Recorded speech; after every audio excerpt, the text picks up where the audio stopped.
Well, how can we each get started being enrolled in the school of contentment like the one Paul graduated from? Well, the way to do that is to see Paul's course guide to learning contentment. Basically, Paul relates through what he wrote or through what he studied the truths of God that he embraced. Let me show you what I mean. Number one, because there's 7 courses Paul took in the school of contentment. 7 different lessons he learned. The first one he talks about in Romans 8:28. You all know that. We know that God works all things together for good to those that love God, to those who are the called according to his purpose. We know the verse. Paul wrote it. You know, I think Paul read his own writings. I think he liked to be reminded of the truths that God had revealed to him, because it was true. And what he read in Romans 8:28 told him he needed to embrace the goodness of God. God is good all the time. All the time, no matter what happens, God is good. And Paul didn't just say that, he believed that. He said, I know that everything in my life, the good, all-knowing, powerful God of the universe is causing to work together for his good. And he embraced the goodness of God. He realized that that contentment is essentially a matter of accepting from God's hand what he sends, because we know God is good and therefore what he sends is good. When I was little, my mom cooked something for me. If I didn't like it, I knew it was good for me because I loved my mom. When you go through life and what is served to us we don't like, we know it's good for us because God is good.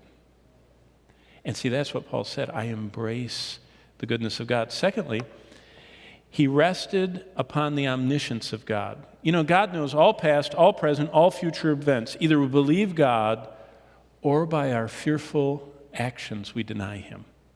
You know, the most prevalent human emotion that's alluded to in the scriptures is fear. You know what fear is?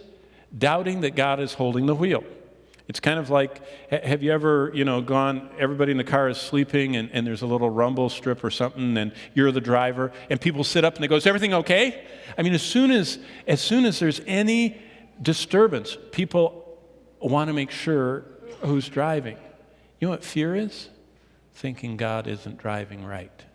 God isn't holding the wheel. God doesn't know the map. He doesn't know the road. He can't keep us on the road.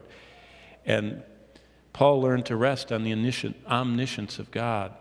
And he didn't deny by fearful actions that God knew all things. Here's a good verse that Paul would have read, because Luke, who accompanied Paul and probably wrote the Gospel of Luke and the book of Acts as the attending documents for Paul headed to stand before Nero. Do you remember there had to be a case, a complete case for the emperor to hear the case? And every person coming before the emperor had to have voluminous documents for his legal counsel to read. So you know how Paul loved the gospel.